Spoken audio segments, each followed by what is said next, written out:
Okay. Welcome back to DW by Daylight. We are playing as the Onryo. And I'm trying out a build that True Talent uses. Seems to have some success with. Personally, I don't rate it very high, though. What the premise behind it is that you don't get that. The premise behind it is that you don't demanifest and you don't teleport to your televisions. The add-ons inflict oblivious and blindness on survivors near them. So any survivors working on generators will be oblivious and blind. So essentially, you don't want to teleport and turn the television off by doing so. Unfortunately, this takes away one of Sadako's most useful abilities, which is to teleport around the map. She does have some map traversal. So for that reason alone, I don't rate this build very highly. I don't think it's very good. Because essentially you're playing a weaker version of a already weak killer.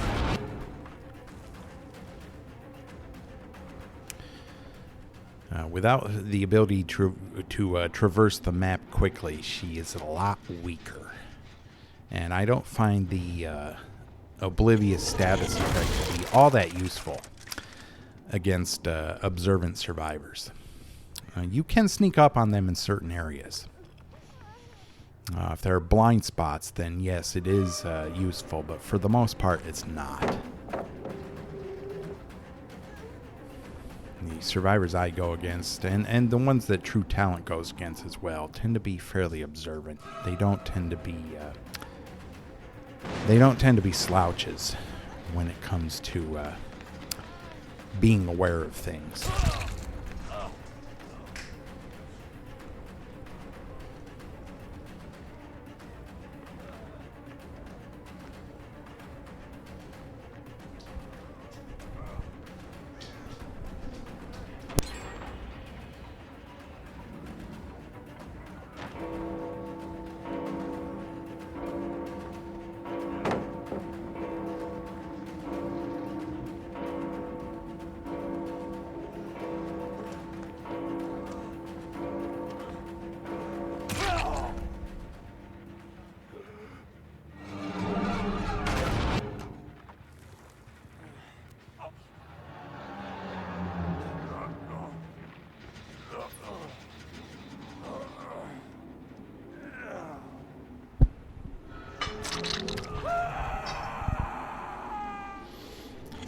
Okay, it looks like the Jane retrieved the tape, which also defeats the purpose of this build.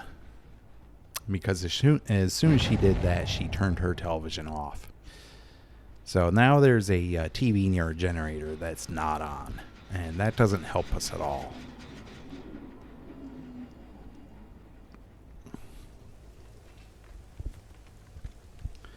So once again, this build has obvious weaknesses, and I'm not sure I rate it very highly. Okay, good. He's giving up. All right, good. I'm playing a weaker version of the Onryo. I am not going to go easy on these survivors. This is the weakest killer in the game. And if they think I'm going to go soft on them, they better think again. Because she can be steamrolled really easily. She doesn't have a whole lot going for her. And now even less so with this build.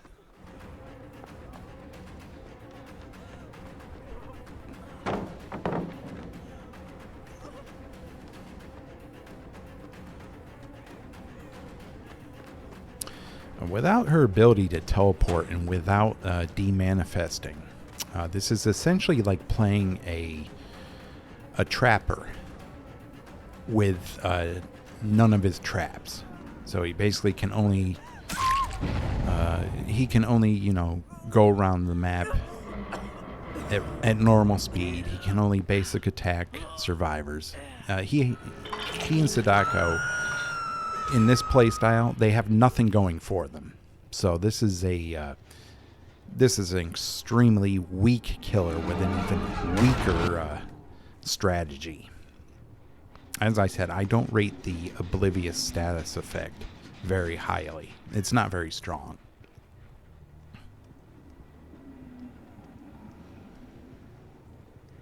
And the blindness one doesn't do a whole lot either.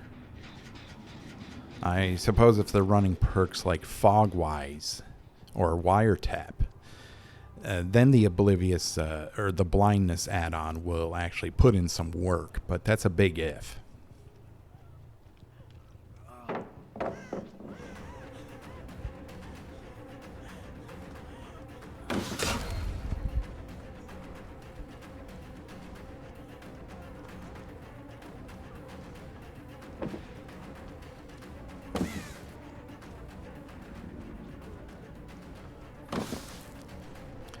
I'm not going to break this pallet. I will get Bloodlust on her.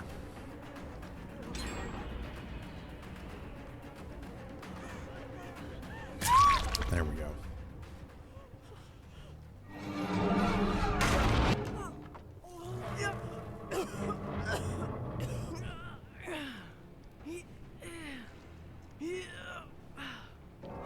Oh. Oh, okay. I was going to say that could be an issue, but not anymore. She really screwed her teammate with that DC. Nia might have been able to sabotage that hook before I could have stopped her. But now, we'll never know. How dare an Onryo player play to actually try to win the game? I will not allow that. I will DC. Never mind, she's pretty much the weakest killer in the game, and the player has to play aggressively.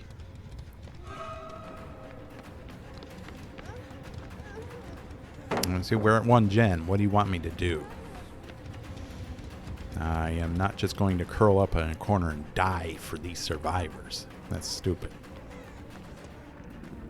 They're the ones who should be dying for me.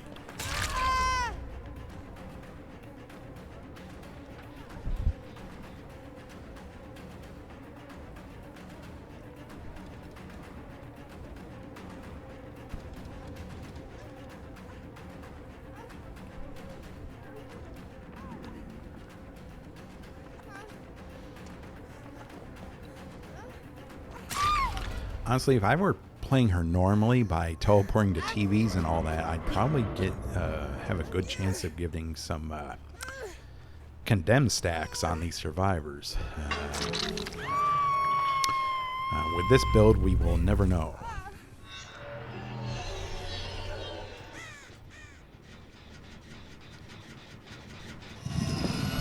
Fortunately, this map is a small map, so I can just walk around it normally. I won't have too much to worry about. But still, we're at 1 gen. So the whole point of this build has not been working out well.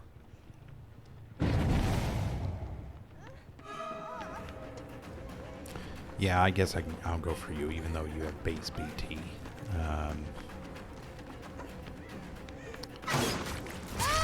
I had to hit her there.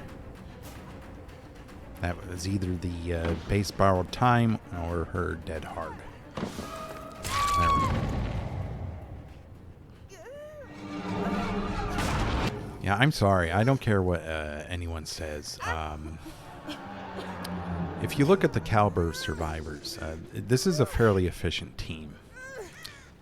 And it's Onryo.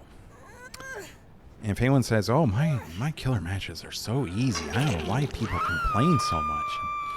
How can they say killer is so difficult to play? I'm sorry. You are not going against good survivors if that's the case. Because these survivors, another Onryo match, I'll play Onryo a few more times just to see how this build works out. In a previous match, though, there was a really switched-on team. And I'm sorry, if you play killer long enough, you will go against these kind of survivors. You will go against efficient teams. You will go against teams who know how to bully. You'll have to deal with all that if you play killer long enough. You can't start out as a new killer and then go and say, well, killer's so easy. Well, of course it's going to be easy when you're new with the introduction of MMR. Yeah, it's going to match you up against babies. Sure. Now, if you play long enough and get enough wins, it will match you up with really switched-on survivors. So I don't want to hear... I really don't tolerate, and I don't want to hear any people say that killer's easy. Killer is, much less stressful than survivor. It's not. Okay? It's clearly not. I mean, if it weren't for the 2 DCs in this match, I guarantee this would have been a loss. If Jane had just stayed on my my shoulder a little longer, she probably would have wiggled off because that Nia would have been able to sabotage the hook. But fortunately for us, Jane was an idiot.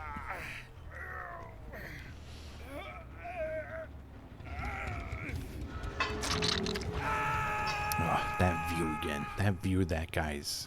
oh, man. Just behavior stop. Stop making these characters. Make someone who... I don't know. Just, I don't have to see their midsections like that. Ugh. Poor Sadako. She's got to look at that every time she hooks the bastard.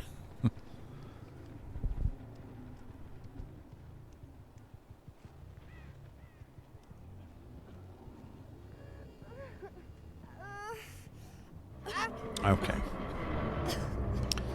So, thanks to those 2 DCs, this is a win. I'm pretty sure if they hadn't DC'd, we would have lost this. Or at least have gotten a draw. Because this team was incredibly efficient on generators. Even though I have a full gen defense build.